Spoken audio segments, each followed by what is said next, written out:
What is going on? It is the Grunmeister. I am back here again to tell you everything about Friday Night SmackDown from last week.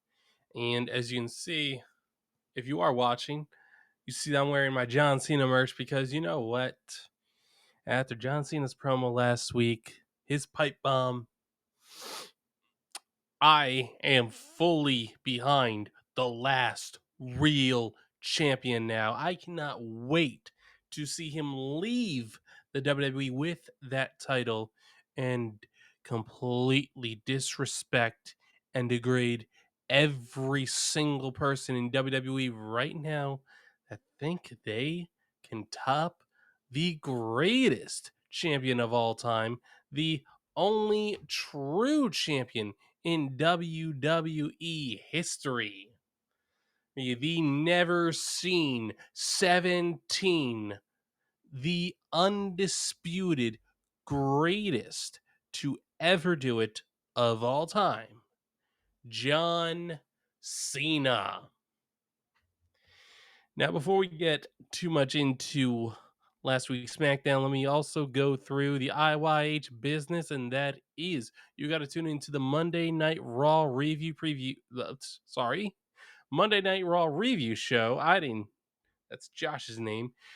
Josh is the voice, Joshua Joseph. He is the host of the Monday Night Raw show, and he is co-hosted by myself, the blue-eyed villain, Grillmeister, and we are joined every week, most of the time when he's not having PC issues, who's a professional wrestler, Kevin Calloway, the Chaos Goblin.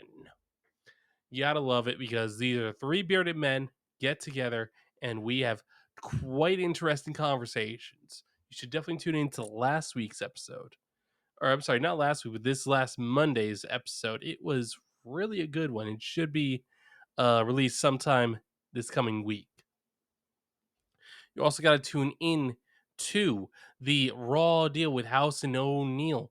They tell us everything we get wrong, and then on top of that, they tell you what they're thinking about Raw and WWE.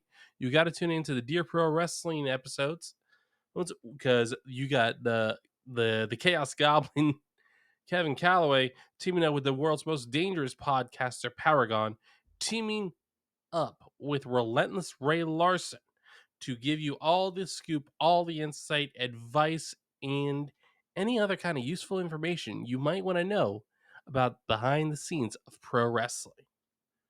So, and then on Sundays, you got to tune into the best show, the absolute greatest show we produce every single week, and that is the Sunday House Party. Because you never know who's going to show up. You always know we're going to talk WWE, and you have no idea how crazy those episodes can get. They can get pretty wild.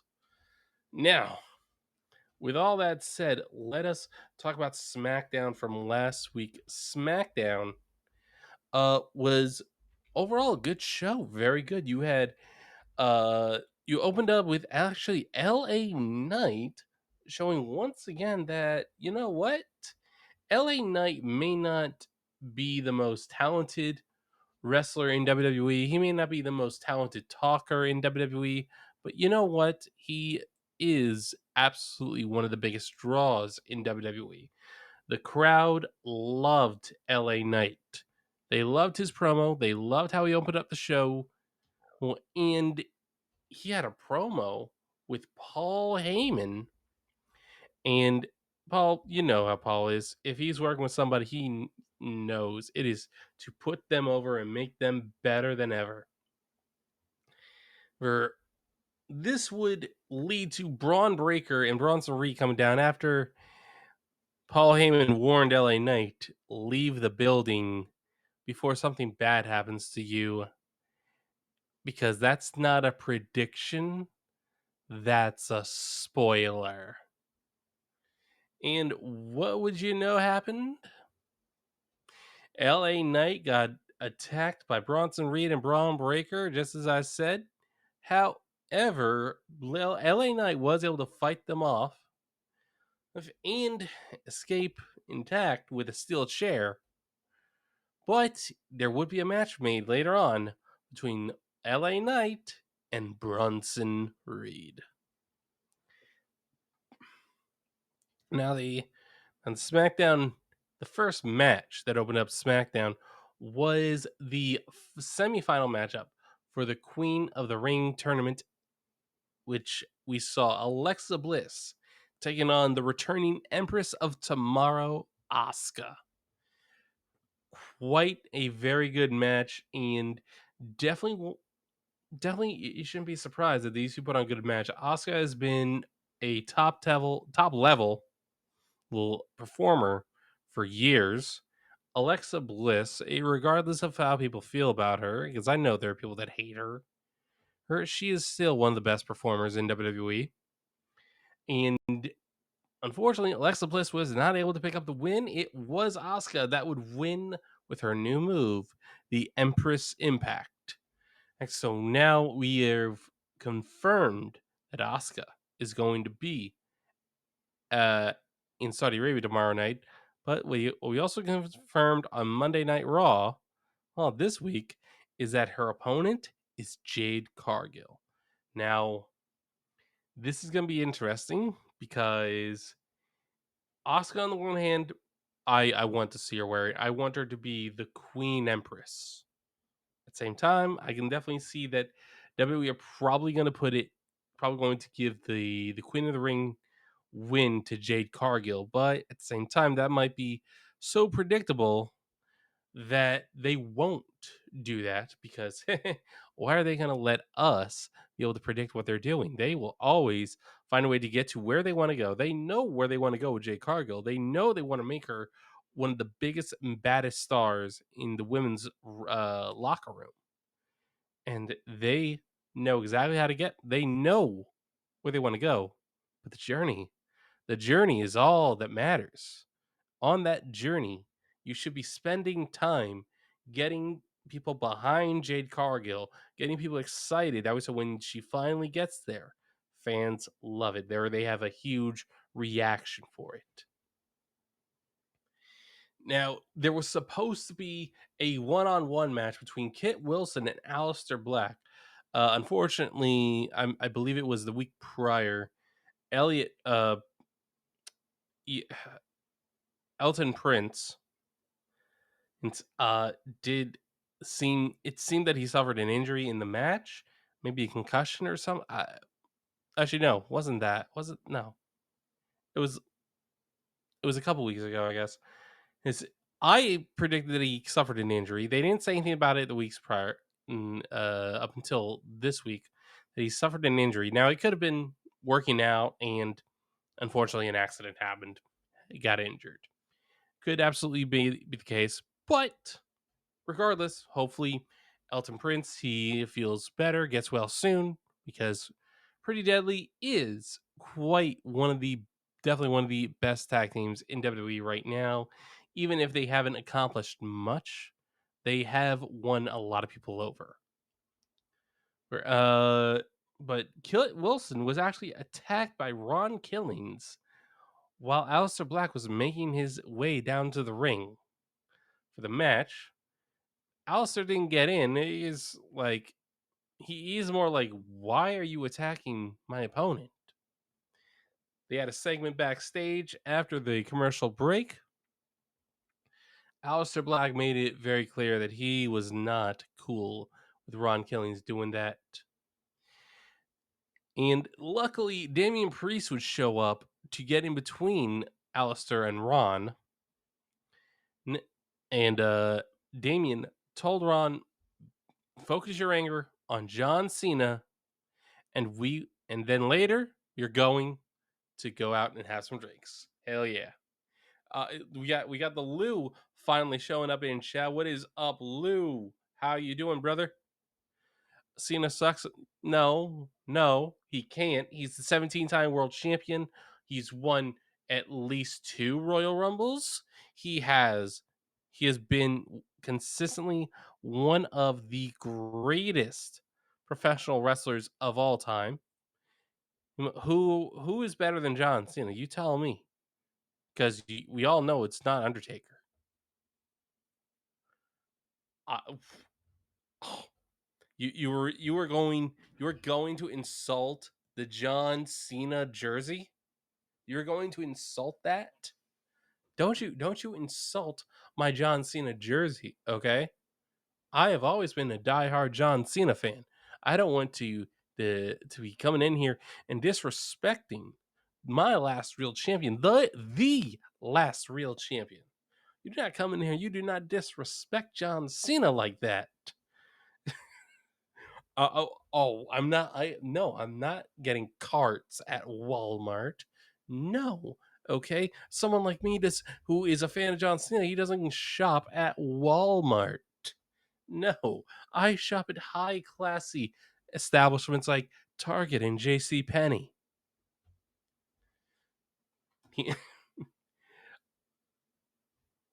Up next, we had a segment with Cody Rhodes, Sami Zayn, Jey Uso, and Randy Orton, who were at the time were the four finalists for the King of the Ring tournament. Cody and Jay would have their match this past Monday night. Cody won, but Sammy and Randy had their match on Friday, and the big takeaway is that even Randy said in that promo, in that segment, that Sammy, one day soon you will be world champion, but it's not going to be SummerSlam. Randy Orton would end up winning that match, but it was a great match. Sami Zayn, I do believe 2026 is going to be his year. Like this everything feels like it's moving in the right direction. That 2026 is going to be the year of Sami Zayn. I fully am convinced of that. I believe that. If you don't, well, then you're not seeing what reality is. Now, up next, we had a segment for the women's championship held by Tiffany Stratton. Tiffany would come down or actually, Nia would come down and start talking smack about Tiffany. Tiffany would then reveal herself and inform Nia that tonight on SmackDown or today they would have a last woman standing match for the WWE Women's Championship. And Tiffany and Nia, they fought. Tiffany once again was laid out by Nia, but then Naomi once again ran down to the ring trying to cash in. The irresistible force says, no, you're not taking the title off Tiffany. I'm taking the title off Tiffany. So we are definitely going to have a feud with Nia and Tiffany, or I'm sorry, Nia and Naomi after this match with Nia and Tiffany today. Remember, they're in Riyadh, Saudi Arabia today, so the timing is a little bit different. The show has already happened, and yes, I have seen some of the things that have been going around over what has happened, who won some matches, and what kind of outfit CM Punk showed up in. No, Lewis, no, it's not Punk Life. It's Thug Life. This is basic thugonomics. No, each dude. No, you really gonna get me? You really gonna get me hyped up? All right. I'll tell you all about CM Punk right now. He is a washed up, has been, wannabe pretender who thinks he's still a rebel. He's still an outcast. He's still the voice of the voiceless. Are you kidding me? Are you absolutely kidding me? No. He is not the voice of the voiceless anymore. He is the voice of TKO. He he is not that. He is not. Lou, he is not. There's nothing rebel about him. A lot of punk bands think they're still rebel, but they're not. They're not fighting against the system. They're not doing. Wait, stop fighting. So okay, damn. Are you actually still getting ads? So I turned them off. I did not get alerts that I was running ads. So okay, so Viking is saying effing line B. I'm watching ads. Now get a spoon and eat Cena's rear end after you that his hustle to show that loyalty will show that loyalty while you show some respect to his stinky nuts.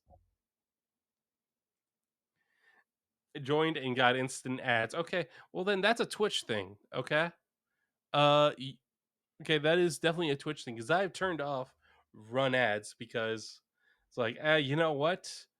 I shouldn't be running ads. It's if you know my Twitch channel isn't really getting a lot of usage, so I turned them off. Twitch says, okay, but we're still gonna run some ads. I'm a lying construction worker, lying lost construction worker. Why do y'all think I work construction with this amazingly fantastic John Cena jersey? Okay, y'all should get this. Support your last real champion. What? Yo, Viking, them's fighting words. Saying looks like done with life. Looks like done with life. Bob the Builder. Yo, Viking, don't you disrespect me, and don't you disrespect John Cena like that. You do not do that to your last real champion, okay? You do not do that to the man who is showing day in and day out how nobody in the current era of WWE can hold a candle to John Cena.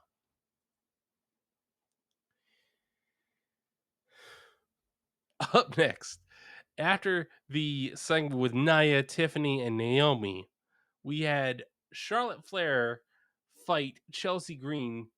She would defeat Chelsea Green. However, the match would end via disqualification as Piper Niven and Alba Fire stepped in and stopped Chelsea Green from losing. Seen legitimately. Uh, Oh, okay.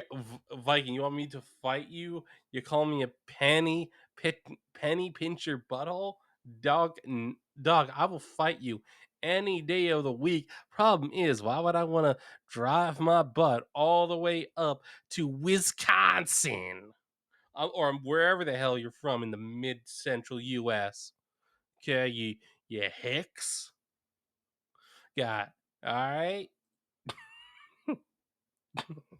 But yo, don't you now you diss in Pennsylvania. Don't you diss Pennsylvania like that. You do not diss Pennsylvania like that. You got me, dog. You do not do that. I now uh Chelsea Green and her Secret Harvest would come down and start attacking. Or, sorry, not attacking. They were already there, beating down Charlotte Flair. But it would be Alexa Bliss that comes out from the back and helps Charlotte Flair. I give me a hell yeah if you're give me a no. You know what? No. Here's what you can do. All right. All right. If you want to see Chelsea, Charlotte Flair and Alexa Bliss team up. Give me a hell yeah. If you don't, give me a hell nah. I don't know about y'all, but I'm like, hell nah. I don't want. I mean, Luna, your man came in here and started talking some smack. Your man came in hot, so I had to return the receipt that he's got coming. Uh, okay, we got we got Luna telling me that I need to try some Wisconsin cheese curds. Don't know what those are. Sound like diabetes. It's blame Lou. It's I blame Lou for enough. Okay, Viking, you made a choice, sir. But yeah, Charlotte Flair and Alexa Bliss, they had a short segment after the match where Alexa Bliss tried to shake her hand. Charlotte walked away. I'm hoping this is a short feud at the most. I do not I do not want to see Charlotte and Alexa team up. No, I really don't. Like insane to what I said about a receipt. What receipt? I'm still waiting. I felt a feather tickle me. I think. Damn.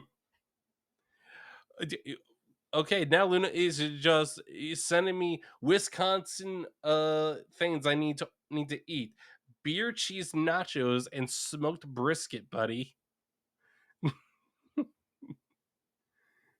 Oh, I am not trying out for the Florida Gators cheerleading squad, okay? I I am too good for that. I'd be better off being the Florida Gators quarterback.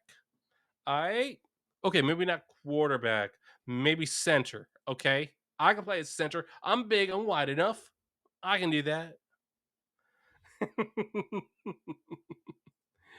um all right, but now so after the Alexa Bliss, Charlotte Flair, Chelsea Green, Secret Harvest stuff, we had Solo Sokoa calling out Jacob Fatu to rejoin Solo's bloodline. Solo Sikoa is absolutely at his best. There is no doubt he has completely changed and he's a completely different performer than he was prior to than he was when he was trying to be the tribal chief. He's finally finding himself. I'm enjoying it. His segments are actually enjoyable. His promos are great. He's found his personality. I love it. It's fantastic work by Solo. Jacob Fatu still saying, nah, man. Nah, Solo. You tried to use me. It's me and Jacob. He actually issued the challenge to Solo to to face to face off in a match for the United States Championship, which I do believe has been confirmed for Night of Champions. As for Solo Sikoa, he tried to Samoan Spike. I think Jacob Fatu.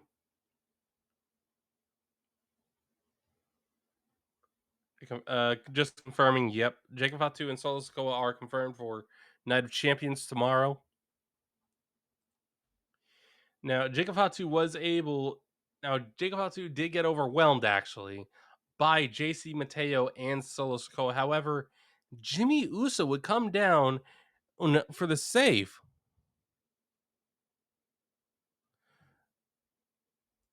And they were able to fight off JC Mateo and Solo Sikoa. Uh, and then it was later on in a backstage segment where Jacob Fatu would announce that he spoke with the man that gets it done on Friday nights. And he confirmed it that tomorrow at Night of Champions, it is going to be Jacob Fatu versus Solo Sikoa for the United States Championship. Up next, LA Knight would take on Bronson Reed, and it would be a tough fight for LA Knight, but he would win via disqualification. I know we used to get all butthurt and really annoyed with disqualification finishes, but you know what? They mean something again. They lead to something. They push. They further storylines. This one it furthered the idea that Bronson Reed and Braun Breaker don't need to pick up wins because they are just that dominant and that dangerous. This Braun Breaker would accompany Bronson Reed to the ring with Paul Heyman, and and what would end up happening after the match? LA Knight would get squashed with three tsunamis from Bronson Reed after LA Knight I'm sorry, not hit, but ate a spear from Braun Breaker. Up next, we had our main event match where John Cena not defend, but defeat Ron Killings. Yeah, okay, no, he didn't defeat him. I'll give you the actual legitimate answer. Ron Killings did win only because John Cena led him, because John Cena was getting sick and tired of Ron Killings actually thinking that he had a shot at beating him. So John Cena just hit him in the head with his title in front of the referee. What does John care? This is a non-title match.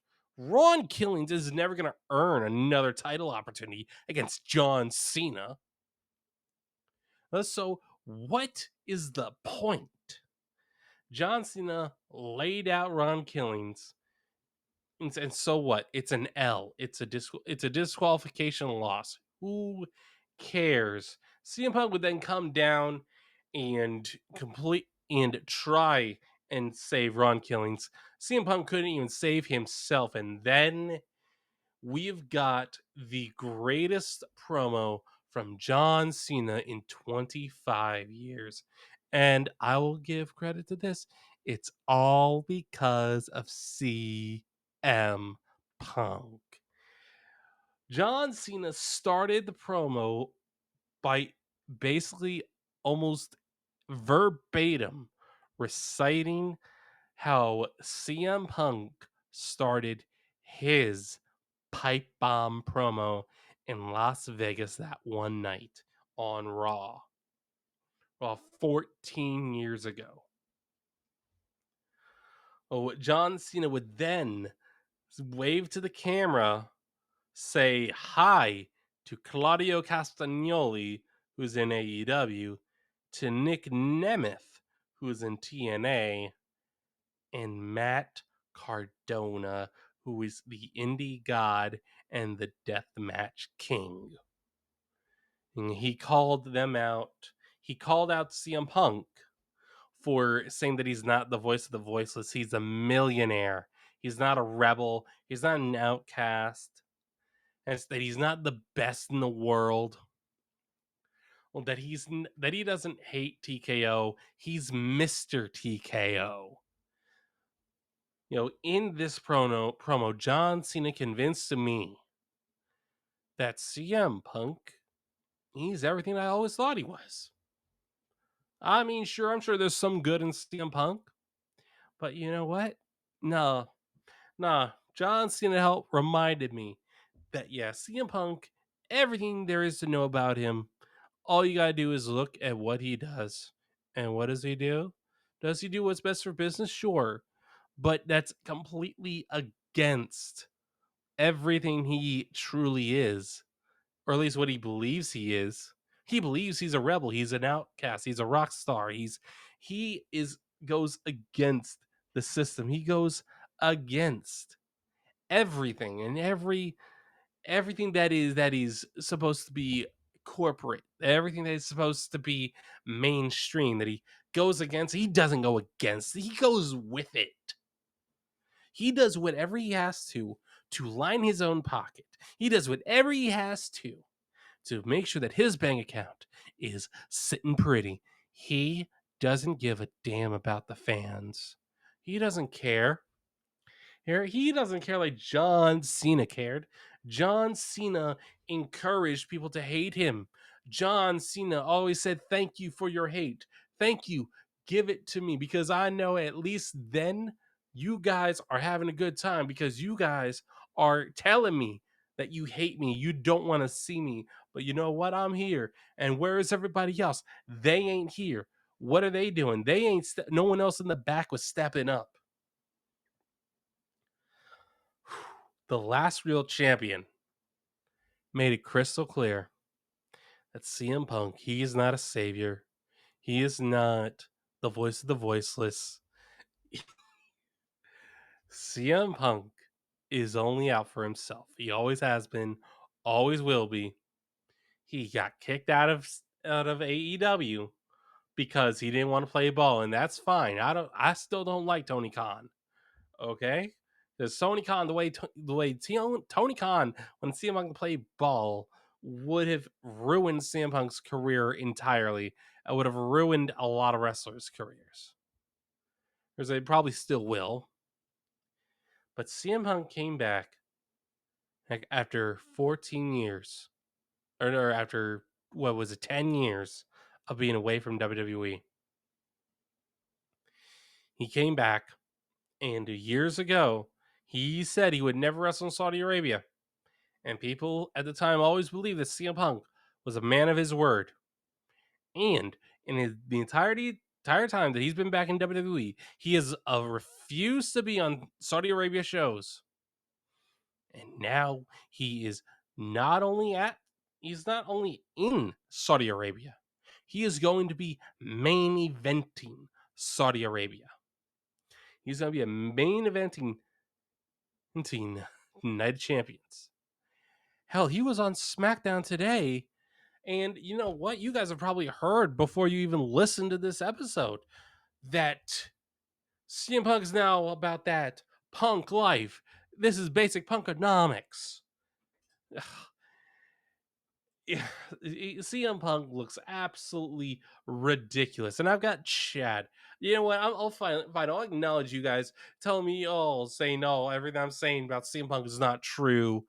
True. And Viking saying all I'm hearing is a lot of ball. Go, go, go, go, go. All right. Okay, you haters. Okay. You want to hate on John Cena? Oh, I'm lucky. I'm lucky that you were on call. You missed the last few minutes. Wow, that's a bit insulting, Lewis, that you actually missed part of my stream, part of my podcast. All right, you gotta tune in. You gotta listen up. All right, you gotta listen when I'm speaking, especially when I'm preaching the words of John Cena. Oh, but what we also need to talk about is the card for Night of Champions. And the card looks like this. Oh, I did not realize this, but there is going to be a match with two matches with I did know about one of these matches. I did not know this, but Rhea Ripley is going to have a street fight against Raquel Rodriguez at Night of Champions. Like, wow. Okay. I that is awesome. So I'm definitely looking forward to this, to a street fight. Raquel versus Rhea. This should be good. Raquel is starting to gain importance. What we're also going to see that is a really important match is Sami Zayn versus Killer Cross. I'm sorry, Karrion Cross. So I saw a clip earlier calling him Killer Cross from his TNA days, and yeah, I said Killer Cross. Now on to the rest of the card. We have Jacob Fatu, who will take on Solo Sikoa in a United States Championship match. We have the Queen of the Ring finals, where it's Jade Cargill versus the Empress of Tomorrow, Asuka. And then the King of the Ring finals, Cody Rhodes versus Randy Orton. And then the main event, the undisputed WWE champion, the last real champion they never seen, 17, John Cena, defends the greatest title in pro wrestling history against the biggest loser in pro wrestling history, CM Punk. Now, let's start with the Sami Zayn Karrion Cross match. A lot of people are probably there are haters online saying Karrion Cross can't do anything right. The Karrion Cross can't wrestle. The Karrion Cross doesn't deserve to be pushed. Karrion Cross is going to win. I Sami Zayn gains nothing from winning. If he is gaining anything from winning, then like it's gonna hurt. It's gonna hurt Karrion. Like I think I don't think they're going to go with a heel Sami Zayn. Like I said, I do believe 2026 is going to be the year of Sami Zayn, but I do not think it's going to be heel Sami Zayn because Sammy as a heel is fantastic, but this is this feels like they're heading towards a Sami Zayn world title reign, and I don't think you should do that as with a heel Sammy. Maybe a different reign, maybe a different title reign, maybe the title goes to his head and he turns heel over time, maybe. But the journey to Sami Zayn winning that, he needs to be babyface, and a babyface Sami Zayn needs to have failures. And the first failure, well, not the first, but the next failure needs to be losing to Karrion Cross. Now, if Scarlett Bordeaux gets involved and costs Sammy the match, I'm fine with that because Zakarian and Scarlett they're trying to bring out Sammy's animal, bring out the animal, the beast, the darker side of Sammy. And if you're gonna have a darker side of Sammy, I think you could have Sammy reach in that darkness for a short bit and go back to being babyface by the time Royal Rumble comes around, and you have Sami Zayn, the underdog from the underground, fighting his way from like an early position, number 1 or 2, maybe 3 or 4, and Sami Zayn doing his best to win the Royal Rumble match because next year's Royal Rumble is in Saudi Arabia. You ask me, I'm thinking that that kind of does feel like a great place for Sami Zayn to win. It does. The United States Championship match. Oh man, you know what? I think Solo wins. I think Jacob Fatu's title reign is cut short because Solo Sikoa wins, and not because of JC Mateo. I think JC Mateo is taken out by Jimmy Uso, but Jimmy Uso is then taken out by Hikuleo because we already know Hikuleo had his debut match at a pre-show of SmackDown, a dark match on SmackDown. So I'm like, why not? Why not have him? Why not have him debut here, right here? Big moment. I mean, it would be absolutely, truly fantastic. It would be an amazing moment for Hikuleo to show up and cost Jacob Fatu with a match and to putting the U.S. title on Solo Sikoa. This would be Solo Sikoa's second title reign in WWE, including his run as the North American champion. I do believe he was North American champion for a minute, and I do believe. If now the Queen of the Ring finals. What are my choices? My choices are go with the obvious pick of Jade Cargill, or go with the Empress of Tomorrow, Asuka. Like I said, Jade Cargill seems like the obvious pick. I I don't think that's what they're gonna. I think this is gonna be about giving a moment to Asuka and Io Sky.